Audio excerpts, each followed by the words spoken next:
The National Electrical Code, or NEC, does not specify a minimum load requirement for dry-type transformers. However, it does provide guidance on transformer sizing. Article 450.3b of the NEC states that transformers shall have a rating not less than the total connected load of equipment or service supplied, and each transformer shall have a rating not less than 125% of the maximum expected load current at its supply terminals. To illustrate, let's consider a scenario where an existing transformer is rated at 112.5 kVA and is replaced with a new 75 kVA transformer to serve a 52 kVA load. Based on the NEC guidance, the 75 kVA transformer installed meets the minimum sizing requirement of 125% of the load. That is 52 kVA multiplied by 1.25, which equals 65 kVA. Therefore, the 75 kVA transformer size is acceptable, as it exceeds the minimum requirement of 65 kVA. The interpretation that the maximum transformer size being 125% of the load or the next available size is consistent with the NEC requirement. In conclusion, the NEC does not require a minimum load for dry-type transformers. The transformer installed, rated at 75 kVA, is adequately sized for the 52 kVA load and meets the NEC 125% load requirement. Therefore, the installation is compliant. Let's delve deeper into understanding transformer sizing and overcurrent protection according to the NEC. The primary purpose of overcurrent protection is to protect the transformer itself from damage due to overloads or short circuits. The NEC provides tables and guidelines in Article 450 and related sections to determine the appropriate size of overcurrent devices, such as fuses or circuit breakers, for both the primary and secondary sides of the transformer. These tables typically take into account the transformer's kVA rating, voltage, and impedance. For example, NEC Table 450.3b provides specific overcurrent protection requirements for transformers over 600 volts, nominal. This table outlines the maximum overcurrent protection allowed for transformers based on their impedance. If the transformer impedance is not known, the NEC provides default values to use. The overcurrent protection on the primary side of the transformer is intended to protect the transformer from faults originating within the transformer itself or on the secondary side. The size of the primary overcurrent device is typically based on the transformer's primary voltage and kVA rating. The formula to calculate the primary current is kVA multiplied by 1000 divided by the primary voltage. Once the primary current is determined, the overcurrent device can be sized accordingly, adhering to the percentages specified in the NEC tables. The overcurrent protection on the secondary side of the transformer is intended to protect the secondary conductors and equipment connected to the transformer. The size of the secondary overcurrent device is typically based on the secondary voltage and kVA rating of the transformer. The formula to calculate the secondary current is kVA multiplied by 1000 divided by the secondary voltage. Once the secondary current is determined, the overcurrent device can be sized accordingly, adhering to the percentages specified in the NEC tables. It is important to note that the NEC allows for specific exceptions and conditions when sizing transformer overcurrent protection. For example, if the transformer is equipped with coordinated thermal overload protection, the overcurrent protection on the primary side may be sized differently. Additionally, the NEC provides allowances for rounding up or down to the nearest standard overcurrent device size, depending on the specific application and transformer characteristics. When selecting overcurrent devices for transformers, it is crucial to consider the interrupting rating of the devices. The interrupting rating is the maximum fault current that the device can safely interrupt without failing. The available fault current at the transformer location must be determined to ensure that the overcurrent devices have an adequate interrupting rating. This can be calculated through a fault current study. The NEC requires that overcurrent devices be readily accessible and properly labeled. This ensures that personnel can quickly and easily identify and operate the devices in case of an emergency. The labeling should clearly indicate the purpose of the device and the equipment it protects. It is also important to ensure that the overcurrent devices are properly maintained and tested regularly. This helps to ensure that they will function correctly when needed.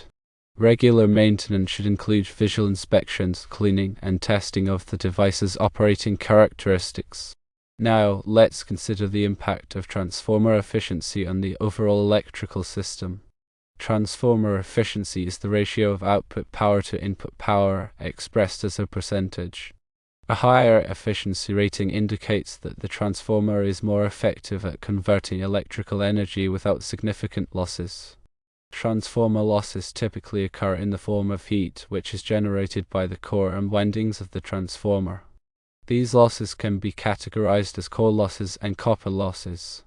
Core losses, also known as iron losses, are caused by the magnetization and demagnetization of the transformer core.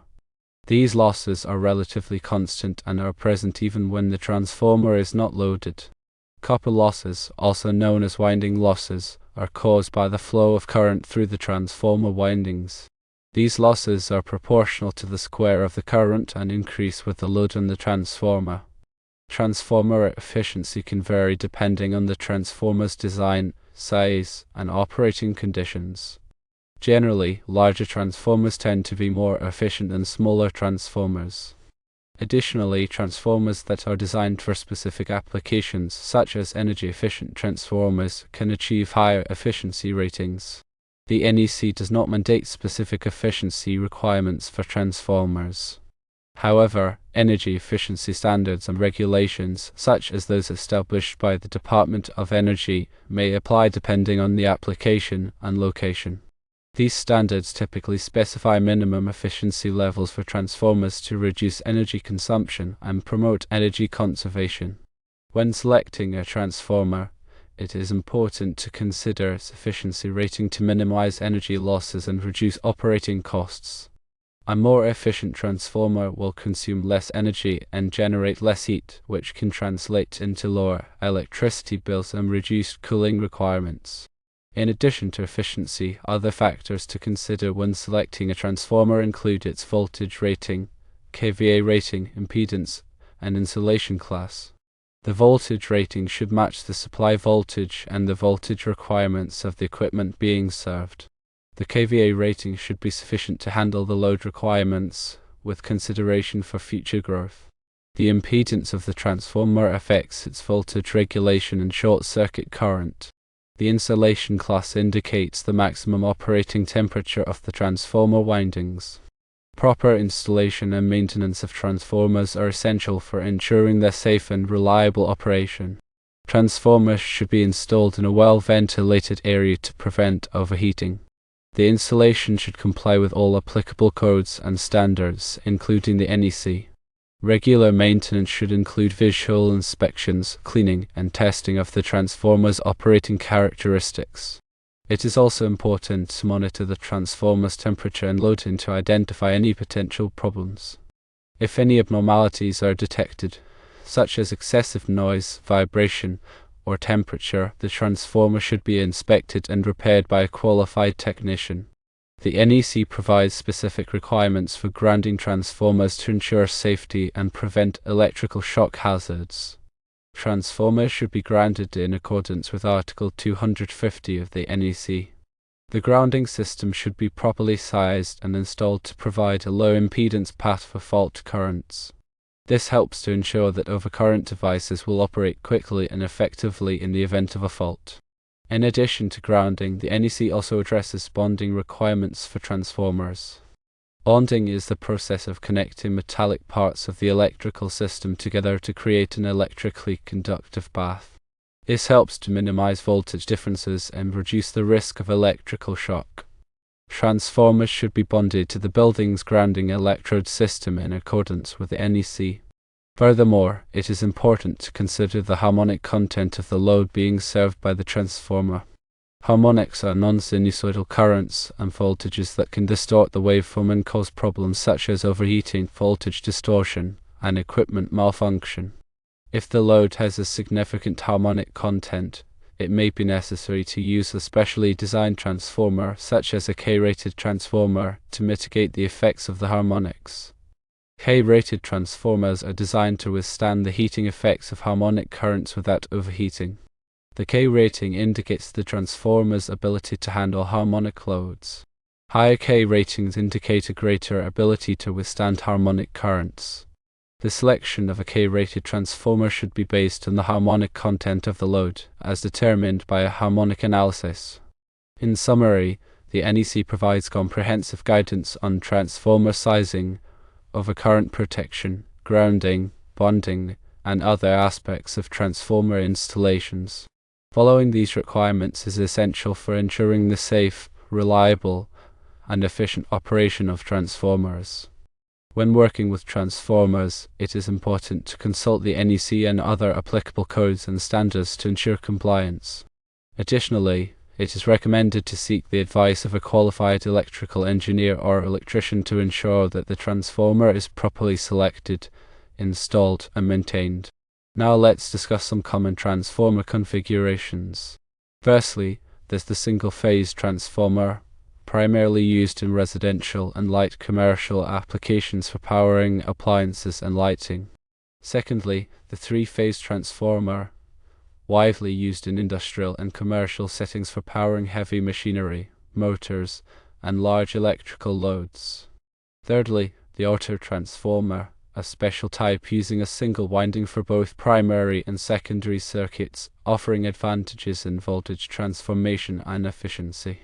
The NEC addresses specific requirements for each of these configurations in Article 450. For example, the NEC outlines requirements for overcurrent protection, grounding, and disconnecting means for single-phase and three-phase transformers. Auto transformers also have unique requirements, such as those related to their use in grounding systems and their application in motor starting circuits. Furthermore, let's examine transformer connections.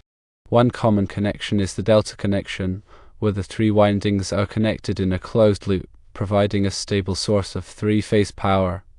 Another is the Y connection, where one end of each winding is connected to a common neutral point, while the other ends are connected to the three-phase lines. The NEC provides guidelines for proper grounding and bonding of transformer connections to ensure safety and prevent electrical shock hazards. For instance, the NEC specifies the location and size of grounding electrodes for Y-connected systems. Delta-connected systems may require a corner-grounded delta configuration or a separately derived system to establish a reference to ground. In addition to these factors, consider the ambient temperature where the transformer is installed. High ambient temperatures can reduce the transformer's capacity and lifespan, while low temperatures can affect its performance and insulation. The NEC requires that transformers be installed in accordance with their listing and labeling, which includes consideration of the ambient temperature rating. If the transformer is installed in an area with high ambient temperatures, it may be necessary to derate the transformer's kVA rating or provide additional cooling to prevent overheating. Furthermore, let's discuss the importance of regular transformer inspections and maintenance. Regular inspections can help identify potential problems such as leaks, corrosion, loose connections, and overheating. Maintenance activities such as cleaning, tightening connections, and testing insulation resistance can help extend the life of the transformer and prevent costly failures. The NEC does not mandate specific maintenance schedules for transformers. However, it is recommended to follow the manufacturer's recommendations and industry best practices for transformer maintenance. Some common maintenance tasks include visual inspections, oil sampling and analysis, insulation resistance testing, and thermal imaging. Visual inspections can help identify physical damage, leaks, and corrosion. Oil sampling and analysis can help detect contamination, moisture, and other problems that can affect the transformer's performance. Insulation resistance testing can help assess the condition of the transformer's insulation. Thermal imaging can help identify hotspots and other areas of overheating. In addition to these topics, the NEC also addresses specific requirements for transformers installed in hazardous locations. Hazardous locations are areas where flammable gases, vapors, or dust may be present, creating a risk of fire or explosion. Transformers installed in hazardous locations must be specifically designed and approved for use in those locations. The NEC provides detailed requirements for the construction, installation, and wiring of transformers in hazardous locations. These requirements are intended to minimize the risk of ignition and explosion. Moreover, the NEC addresses the use of transformers in specific applications such as electric welders, X-ray equipment, and uninterruptible power supplies, or UPS. These applications may have unique requirements for transformer sizing, overcurrent protection, and grounding. The NEC provides specific guidance for these applications to ensure safety and proper operation. For example, the NEC provides requirements for the use of isolating transformers in electric welder circuits to reduce the risk of electrical shock. It also addresses the use of transformers in X-ray equipment to provide the high voltage required for X-ray generation.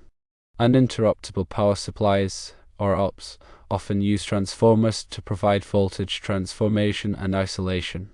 The NEC provides requirements for the installation and wiring of UPS systems, including the use of transformers. Lastly, let's consider the future trends in transformer technology. As the demand for electricity continues to grow, there is increasing emphasis on improving transformer efficiency, reducing size and weight, and enhancing reliability. New transformer designs and materials are being developed to meet these challenges. Some of the emerging trends in transformer technology include the use of amorphous metal cores, solid-state transformers, and smart transformers. Amorphous metal cores offer lower core losses compared to traditional silicon-steel cores, resulting in improved transformer efficiency.